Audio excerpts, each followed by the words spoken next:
मैं बताऊंगा entry in power plant, gas plant and chemical plant after engineering BTech B करने के बाद। जैसे हमने बैचलर ऑफ बीटेक कर लेते हैं, हम लोग बी कर लेते हैं, बैचलर ऑफ इंजीनियरिंग करते हैं।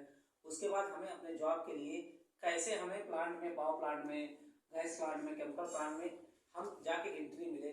जैसे एंट्री का मतलब ये है जॉब पर्पज के लिए, उसके लिए हम बेसिकली क्लास 7th-8th से ही स्टार्ट कर, से ही हम उसके बारे में बताएंगे। हम इसलिए 7th-8th से ही पढ़ाई कैसे करें, क्या इंजीनियरिंग करें। उसके बाद हम अपने फील्ड में, जैसे हम प्लांट एरिया में जाना चाहते हैं जॉब के लिए, अच्छी जॉब के लिए, और यहाँ तक कि इंडिया में ही जॉब नहीं, इंडिया के बाहर भी गल्फ कंट्री में, यूरोप कंट्री में कैसे हम अपने जॉब को करें, इसके बारे में हम क्या आपको अच्छे से एक्सप्लेन करेंगे। आप अच्छे से इसको सुनेंगे तो हमारे आपके लिए बेटर रहेगा, जो आपके फ्यूचर के लिए आपको अच्छी जॉब की तरफ अग्रसर करेगा। जैसा कि मैं बता रहा हूँ, आप 7 में पढ़ते हो, 8 में पढ़ते हो, 9th-10th में पढ़ते हो, तो आप सबसे पहले सबसे अच्छी बात है कि आप मैथ साइंस पर सबसे ज़्यादा क्या नाम है आपको फोकस दीजिए। ठीक है, बाकी सब जो भी सब्जेक्ट पे हमें परसेंटेज चाहिए तो हमको फोकस देना ही देना है, तो उस पर भी देना चाहिए। मैथ साइंस पे इसलिए फोकस देना है क्योंकि हमारी आगे की जो पढ़ाई होगी आफ्टर मतलब इंजीनियरिंग करने के लिए, उसके लिए मैथ साइंस ही कंपलसरी होता है। ठीक है, तो हमें 11th क्लास से हमें यहाँ तक की स्टार्टिंग तो हमें 9th-10th से ही कर देना चाहिए। हमें अच्छे कॉलेज में एडमिशन लेना है। जैसे हमें बीटेक करने के लिए हमें IIT स्कूल कॉलेजेस होते हैं, फिर आगे NIT स्कूल होते हैं, उसके बाद हमारे बोर्ड के, हमारे स्टेट बोर्ड के होते हैं, स्टेट बोर्ड के इंजीनियरिंग कॉलेज होते हैं।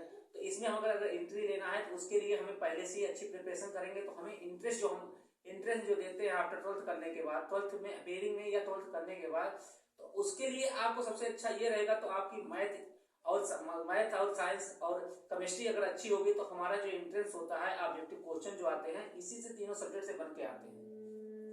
तो हमारे जो भी क्वेश्चन बनेंगे 11th-12th से क्वेश्चन जो ऑब्जेक्टिव होते हैं उन्हीं में से आते हैं, उसी का हमें ऑब्जेक्टिव सॉल्यूशन करना होता है और उसका हमारा मार्क्स बनता है, हमारी मेरिट बनती है। उसी बेस पे हमारा अच्छे कॉलेजों में एडमिशन होते हैं, अच्छे से लेकर लोअर स्टेट तक के कॉलेजों में होते हैं एडमिशन। तो इसके लिए हमें एकदम ऐसा सोचना चाहिए क्लास 8 से 9 से कि हमें स्टेप बाय स्टेप हमें अभी से ही प्रिपरेशन करना चाहिए। क्योंकि आपको पता है इस समय जो समय चल रहा है काफी कंपटीशन का समय है। कंपटीशन का मतलब आप ये कह सकते हैं, कंपटीशन में लोग कंपटीशन अभी सब अवेयर हो गए हैं। अवेयरनेस में सब कोई उतनी ही रेगुलरिटी और पंक्चुअलिटी के साथ पढ़ाई कर रहा है कि मैं कितने आगे निकलूं, मैं अच्छे से अच्छे एजुकेशन लेके अच्छी से अच्छी जॉब में जाऊं। तो इसके लिए जैसे हमने बताया, ये हम बेसिकली आपको बेसिक स्तर से क्यों बता रहे हैं कि हमें वहां तक पहुंचने तक क्या स्टेप होने चाहिए। जैसे हमने बताया अच्छी पढ़ाई करेंगे, फिर हम अच्छे हमारे जो जेई की होती है, नेट के थ्रू जो हमारे एंट्रेंस एग्जाम के लिए जेई मेंस वगैरह एग्जाम होते हैं, उसमें कंबाइंड पेपर होता है, उसको हम एंट्रेंस देंगे तो हमें एक अच्छा सा स्कूल, अगर अच्छे से अच्छा स्कूल IIT के मिल जाते हैं, उसके बाद हमें NIT मिल जाती है, या तो उससे अच्छी टेक्निकल बोर्ड के मिल जाते हैं, सारे स्टेट के अच्छे स्कूल मिल जाते हैं, अच्छे कॉलेज में हमारा एडमिशन हो जाएगा तो हम अच्छी ब्रांच, जैसे हमें इंडस्ट्री में जाना है, इंडस्ट्री की तरफ हमारा रुख है, या हमें इस फील्ड हमें ब्रांचेज में अच्छे ब्रांच, जैसे कोई इलेक्ट्रिकल ब्रांच मांगता है, कोई कंप्यूटर साइंस मांगता है, कोई मैकेनिकल मांगता है, कोई कहता है हमें क्या नाम है आपको मैकेनिकल में जाना, कोई इलेक्ट्रिकल में जाना चाहता है, कोई कंप्यूटर साइंस में जाना चाहता है। जो इंडस्ट्री में सबसे ज्यादा ब्रांचेज की जो जरूरत होती है, ब्रांचेज की जरूरत होती है हमें इलेक्ट्रिकल की और मैकेनिकल ब्रांच की, इलेक्ट्रिकल ब्रांच की और किसकी, इलेक्ट्रिकल ब्रांच की जरूरत होती है, और किसकी होती है, मैकेनिकल ब्रांच की। सबसे ज्यादा इंजीनियरिंग करना है तो अगर इंडस्ट्री में जाना है तो mechanical branch, electrical branch, instrumentation branch, ये सबसे ज्यादा ही कंपलसरी होती है। कंपलसरी का मतलब, और सिविल ब्रांच, हमारे ये 3 ब्रांच ऐसे हैं जो इंडस्ट्री में, कंस्ट्रक्शन में, मेंटेनेंस में हमको एंट्री के लिए सबसे बेटर होता है। तो अगर हम मान लीजिए हमने इलेक्ट्रिकल ब्रांच ले लिया, मान लीजिए हमने मैकेनिकल ले लिया या सिविल ले लिया, तो हम ये बीटेक करने के ड्यूरेशन में ही, बीटेक करते समय, अगर डिप्लोमा करते समय या करते समय हम किस तरीके से यहाँ पे जाना है, तो हम किस तरीके से प्रिपरेशन करें। प्रिपरेशन का मतलब हम first year, second year, third year, fourth year, 4 year का हमारा इंजीनियरिंग डिग्री है, तो हम 3 ईयर तक अच्छे से पढ़ाई कर रहे हैं। उसके बाद थर्ड ईयर में हमारा प्लेसमेंट वगैरह होता है, तो हम उसी प्लेसमेंट, जैसे हमारा NTPC हुआ या हमारा ये टाटा का हुआ, या तो टाटा पावर प्लांट हुआ, ये वेदांता पावर प्लांट हुआ, ये और अडानी पावर प्लांट हुआ, ये लोग कहीं न कहीं सब कैंपस सिलेक्शन भी कराते हैं। तो हमारे थर्ड ईयर से हम कैंपस सिलेक्शन से ही उनके पावर सेक्टर में, उनके गैस सेक्टर में, जैसे रिफाइनरी सेक्टर में हम जा सकते हैं।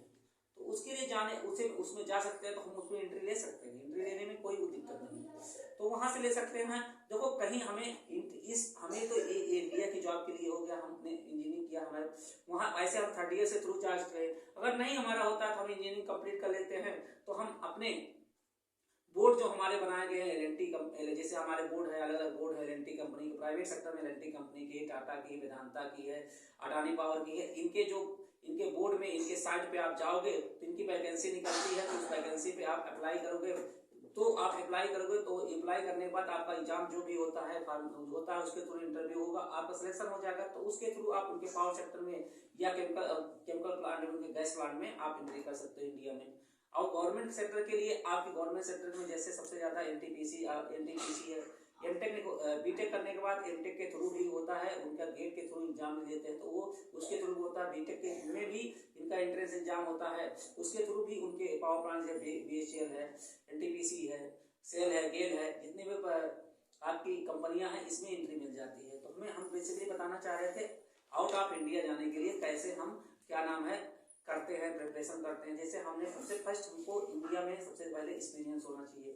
एक्सपीरियंस का मतलब ये हुआ जब हम क्रिटिकल ब्रांच है तो उनका वर्किंग जो भी कंस्ट्रक्शन फील्ड है या मेंटेनेंस फील्ड है, उसको 2 से 3 ईयर, 3 से 4 ईयर अच्छे से वहाँ पे जॉब करो, जो भी सैलरी मिले उसको एक्सेप्ट करो।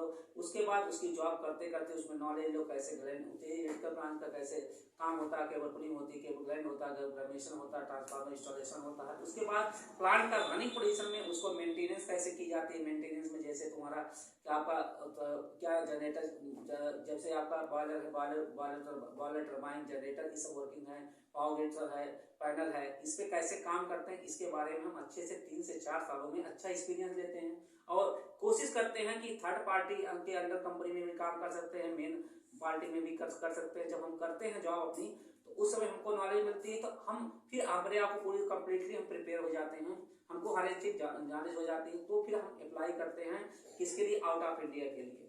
जैसे बहुत सी कंपनियां हैं जो आउट ऑफ इंडिया की, यूरोप कंट्री, गल्फ कंट्री की, कुछ तो मेल पे, कुछ तो ऑनलाइन है, जो उसमें वैकेंसी दिखा के कंपनी के नाम है कई, उसमें जैसे आरामको प्रोजेक्ट है, आरामको के लिए आपका डायरेक्ट भी आता है, और जो कि सऊदी आरामको करके है, और बहुत सी कंपनियां हैं जो उस पर उन्होंने खुद की साइट होती है, उस पर जाकर आप फॉर्म भरोगे, उस पर आपका भी सिलेक्शन हो सकता है। और अभी आपको पता है कि सबसे ज्यादा मोस्टली सिलेक्शन इनका खुद के इंटरव्यूअर क्लाइंट आते हैं, जो कि मुंबई में, कोच्चि में, आपके दिल्ली में, यहाँ पर कंसल्टेंसियां हैं कई, उसमें आती हैं। और आपको सिलेक्शन, आपको वहाँ पे इंटरव्यू होगा, इंटरव्यू होने के बाद सिलेक्शन हो जाता है, तो आपके जो मेडिकल वगैरह होते हैं उसके थ्रू आप आगे आप जैसे जाना चाहते हैं किसी भी कंट्री में, गल्फ कंट्री में या यूरोप कंट्री में, उनके आपके वीजा आएगा, वीजा के थ्रू आप उस कंपनी में जा सकते हैं। उस कंपनी में जाएंगे, जो आप काम यहाँ पे किया है, इंडिया में किया है, सेम वर्क वहीं वहाँ भी होता है। कंस्ट्रक्शन का है तो कंस्ट्रक्शन का है, मेंटेनेंस का है। इस तरीके से हमारा ये बेसिक जो नॉलेज था, बेसिक एक प्रॉपरली छोटे समय मतलब हमें बताना था आपको, तो मैंने आपको थोड़े समय में थोड़ी चीजें छोटे स्लाइड पे ये आपको बताया हूँ। अगर आपको अच्छा लगे तो इसके लिए कमेंट एंड लाइक जरूर करिएगा।